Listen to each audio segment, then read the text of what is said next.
I see both these stories having a female gender issue on purpose.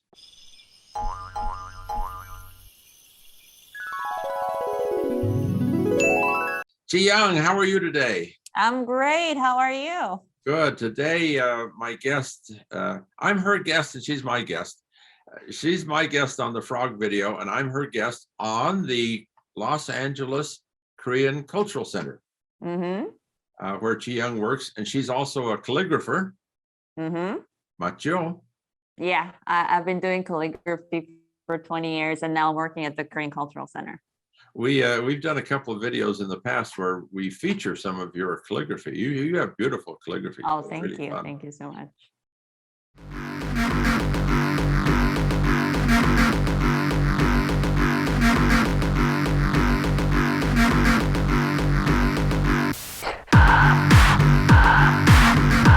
Today, we're going to do number 2 in our Korean literature series. We're going to do Shim and Chunhyang. Jiyoung, what can you tell me? Let's outline the story of Shim. What do we know about Shim? Shim's a story about a father who can't see, Shimbongsa, and Shimbongsa had a daughter. Her name was Shim. And she was represented in Korean culture as like a symbol of filial piety. Yeah.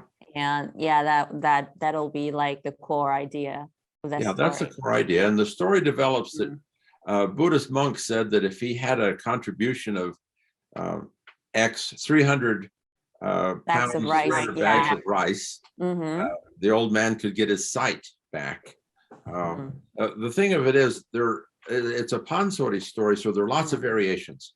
The pansori singer will do it differently each time. Sometimes people say it was the monastery, the monks that wanted to sacrifice her to the sea, but no, it was the sailors who said if they had a sacrifice of a living person, they could provide the 300 bags. Oh yeah, I remember hearing both versions. Yeah, that's true. Yeah.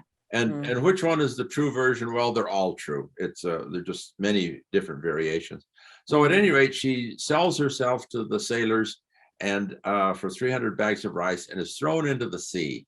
But she doesn't die. She goes down and meets the Dragon King, and the Dragon King is impressed with her, what'd you say, filial piety. In some versions, she becomes the bride to the Emperor of China. In other versions, she becomes the bride to the King of Korea. And then she hosts a big party and has all the blind people come. And here comes her father. And he's so happy to see her that he's overcome with joy and he gets his sight back. Anyway, happy ending. Okay. That's the Shim story in outline. Let's do the outline of the Chunhyang story, and then let's talk about both of them together because they have some common elements. One of the common elements is that they're both female stories. Right. Which in a male-dominated society, these female stories are quite interesting that they'd stand out like that. So let's talk about Chunhyang. Who was Chunhyang's husband and lover? What was his name? His name is Lee Mong-yong. Lee Mong-yong is the son of the magistrate that has been assigned to the county. What county is it? What county? Was it Jeolla? Yeah, Namwon. The father gets transferred out, and the son, Lee Mong-yong, goes to Seoul to study for the exam. And of course, he passes the exam, takes first place, and is assigned as a secret magistrate, an amheng osa, to investigate evil and corruption in the society. Well, he finds evil and corruption back home in Namwon because what's happened is evil magistrates come in, Pyeonhak-do. And Pyeonhak-do says to Chunhyang, I want you to be my mistress. I want you to be my kisang. Why would he say that to her? She was the daughter of a kisang. Wolme. Wolme. And Wolme was a kisang who was retired and was married to an old magistrate as a second wife. But she is, Chunhyang is the daughter of a kisang. So Pyeonhak-do says, you're the daughter of a kisang, you are a kisang. And Chunhyang said, no, I am married to Lee Mong-yong. And Pyeonhak-do says, ha, ha, ha, don't make me laugh. A Yangban boy cannot be married to the daughter of a Kisang. He can have a daughter of a Kisang as his chup, as his mistress, but he cannot marry her as a full wife. And she says, no, I am his full wife. So Pyeonhak-do is this evil, evil man, but he was telling the truth. She could not be his wife. And therein lies the rub. Therein lies the tension in the story, because she's the faithful wife. She could not be the faithful wife because she could only be a mistress in this story in Korean society. Let's go back to Shim Chung and talk about her and talk about the female nature of the hero of this story. The hero of the story is a little girl, a 16-year-old girl. So what's going on? Why are we making a hero out of a filial daughter? These are 18th century stories. And so the question is, what's going on in Korea in the 18th century? And the answer is Confucianism is changing. Shin Saimdang, the famous woman who's now on the 50,001 note, she was one of 5 sisters. And we have her inheritance document. The property was divided between the 5 sisters. No son was adopted in. If she had been born 200 years later, during this late 18th century period or late 17th century period, these 5 girls would have been married out, and they would be called Chulga Wein, married strangers. And there would be a nephew that would be adopted in to inherit the line.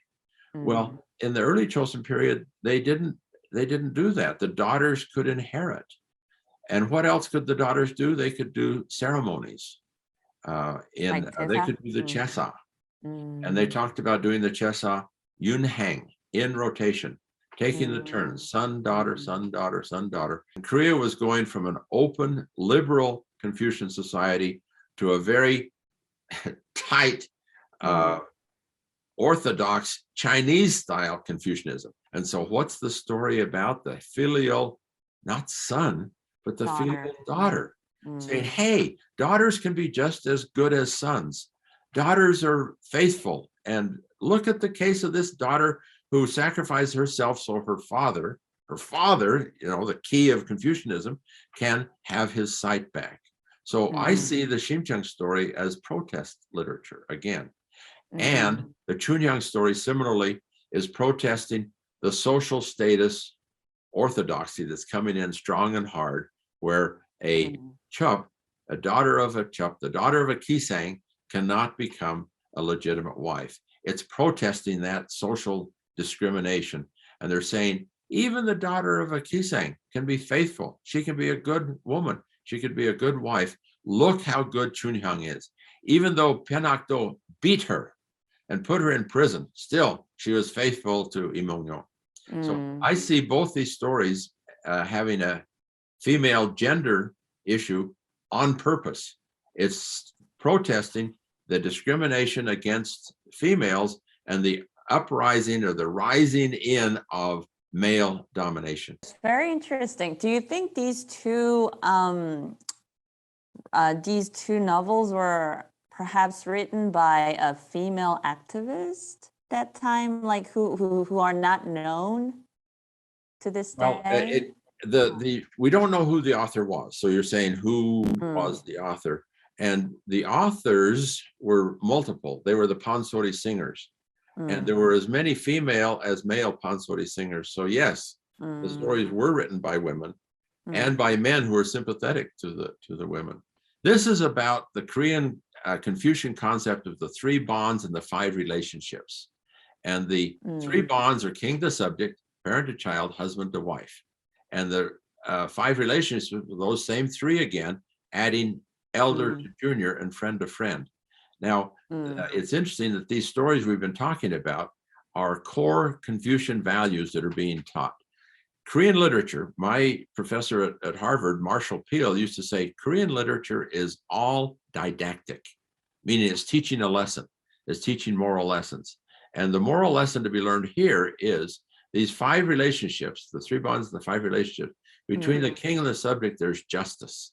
Between the parent and child, there's intimacy. You would think it'd be hyo, but it's intimacy. Between husband and wife, it's separation.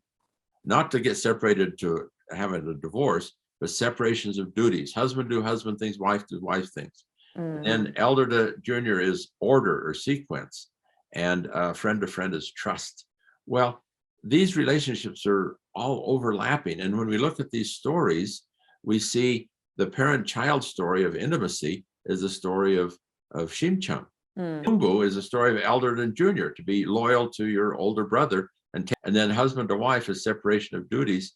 But the argument is that Chunhyang was a valid wife, and she could do her duties as well as a wife from a Yangban family. So these are the 5 relationships that the stories are talking about, Confucian values that are being underscored in all of these Pansori stories.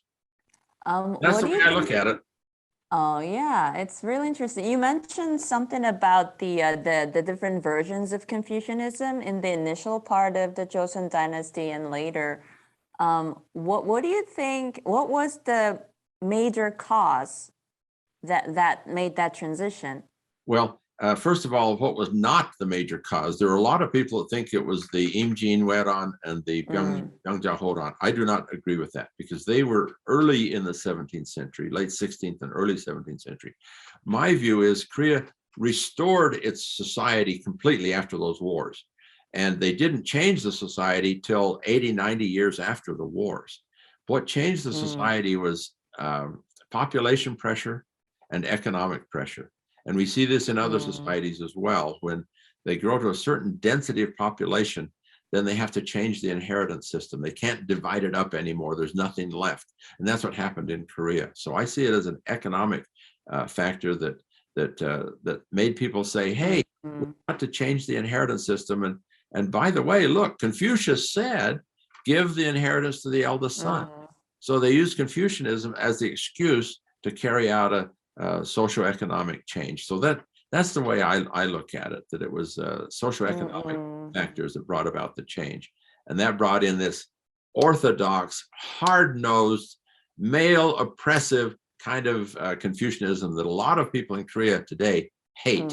And I see it in the comments to my YouTube videos. A lot of people don't like the idea of Confucianism. And my answer is, don't throw away Confucianism. Throw away the recent Confucianism and keep the original Confucianism, because Confucianism has a lot of great teachings. Right. It's one of the 5 big religions in the world, and we shouldn't throw it out, I think. So that's what I've been studying. That's what I wrote my PhD on 40 years ago. And I've been writing about it ever since. What was the title? I just want to look it up. Yeah, my title of my dissertation was Korean Adoption and Inheritance.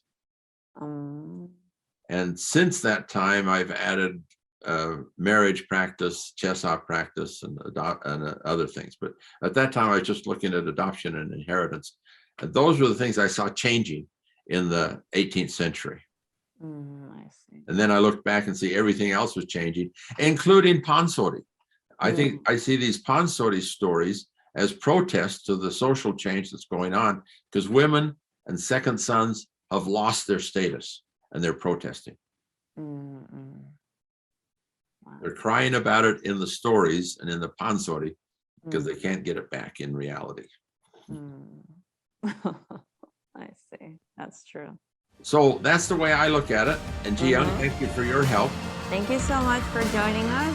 This was Mark Peterson and Jiyoung from the Korean Cultural Center, Los Angeles. See you next time.